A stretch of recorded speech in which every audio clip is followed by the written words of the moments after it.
बिस्मिल्लाहिर्रहमानिर्रहीम। नाज़रीन मुहतरम, अस्सलाम वालेकुम। शुरू अल्लाह के नाम से जो बड़ा मेहरबान नहायत रहम करने वाला है। पहाड़ों और परिंदों की तस्बीह।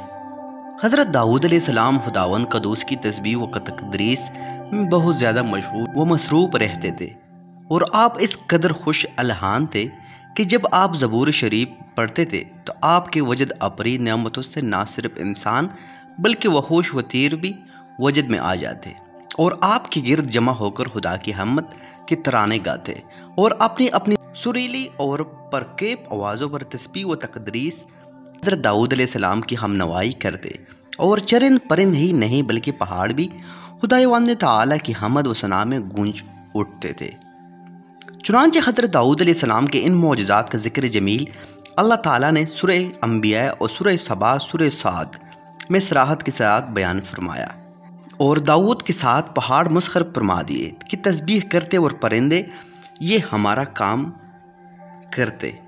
और सूरह सबा में इस तरह इरशाद फरमाया कि और बेशक हमने दाऊद को अपना बड़ा फजल दिया, ए पहाड़ों इसके साथ अल्लाह की तरफ रुजू करो, और ए परिंदों।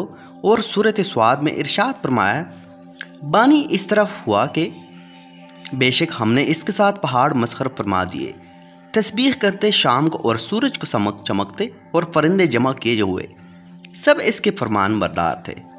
बेअक्ल परिंदे और बेजान पहाड़ जब खुदावंद क़ुद्दूस की तस्बीह व तकदीस का नामा गाया करते थे, जैसा कि कुरान मजीद की मज़कूर बाला आयतों में आप पढ़ चुके, तो इससे हम इंसानों को ये सबक मिलता है कि हम इंसान जो अक्ल वाले, खुशमंद और साहिब ज़ुबान है, हम पर भी लाजिम है कि हम खुदावंद क़ुद्दूस की तस्बीह और इसकी हमद व सना की इन अफ़कार को दरुद ज़बान बनाए और इसकी तस्बीह व तकदीस में बराबर मशगूल मसरूफ़ रहे। हज़रत शेख सादी रहमतुल्लाह अलैह ने इस सिलसिले में बहुत एक ही लुत्फ़ अंदोज़ और लजीज़ व नहायत ही मुअस्सर हिकायत बयान फरमाई है। इसको पढ़िए और इबरत व नसीहत हासिल कीजिए।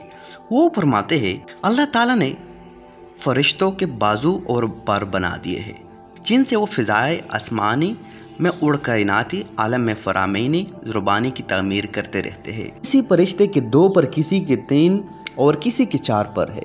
अल्लामा ज़मख़शरी का बयान है कि मैंने बाज़ किताबों में पढ़ा है कि फरिश्तों की एक किस्म ऐसी भी है जिनको खलाक़ आलम जल्ल जलालुहु ने 6 बाजू और फुर अता फरमाए हैं, और 2 बाजू से तो अपने बदन को छुपाए रखते हैं और 2 बाजू से वो उड़ते हैं, और 2 बाजू वान के चेहरे पर है जिनसे वो खुदा से हया करते हुए अपने चेहरों को छुपाए रखते हैं।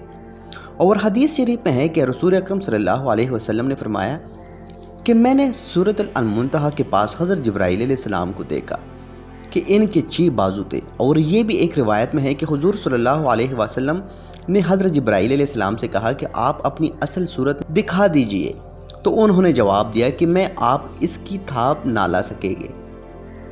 तो आप सल्लल्लाहु अलैहि वसल्लम ने फरमाया कि मुझे इसकी ख्वाहिश बल्कि तमन्ना है।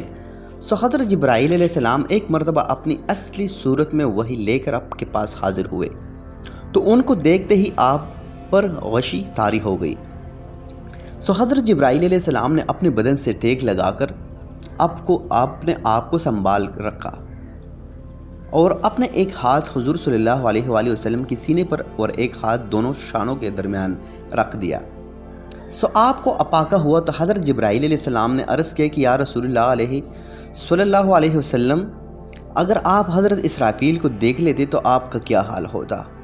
उनको अल्लाह ताला ने 12,000 बाजू अता फरमाए हैं, और इनका एक बाजू मशरिक़ में है और दूसरा बाजू मग़रिब में है, और वो अर्श इलाही को अपने कंधों पर उठाए हुए है। फरिश्तों के बाजू और परों का जिक्र सूरह फातिर की इस आयत में है। सब खूबियाँ अल्लाह को जो आसमानों और ज़मीन का बनाने वाला, फरिश्तों को रसूल करने वाला, जिनकी 2-2, 3-3, 4-4 पर है, वो बढ़ाता है आप नेशन जो में चाहे, बेशक अल्लाह हर चीज़ पर कादिर है। फरिश्तों के वजूद पर ईमान लाना ज़रूरत दीन में से है, और इस पर ईमान लाना भी ज़रूरी है कि फरिश्तों के बाजू और पर भी है, किसी के 2-2, किसी के 3-3, किसी के 4-4 और किसी के इससे भी ज़्यादा। अब रहा ये सवाल कि फरिश्तों के इतने ज़्यादा पर क्यों और किस तरह होते हैं, تو قرآن کی اس کشافی اور مثبت جواب دے دیا ہے کہ اللہ تعالیٰ کی قدرت کا کوئی حد نہیں ہے، وہ ہر چیز پر قادر ہے، لہٰذا وہ سب کچھ کر سکتا ہے۔ وہ فرشتوں کو بال بھی عطا فرما سکتا ہے، وہ بلا شبہ عطا فرمائے بھی ہے۔ ناظرین، آج کے لیے بس اتنا ہی۔ ویڈیو پسند آنے کی صورت میں اسے لائک کریں، شیئر کریں دیگر دوستوں کے ساتھ۔ انشاءاللہ ملتے ہیں بہت جلد کسی نئی ٹاپک کے ساتھ، تب تک کے لیے اللہ حافظ۔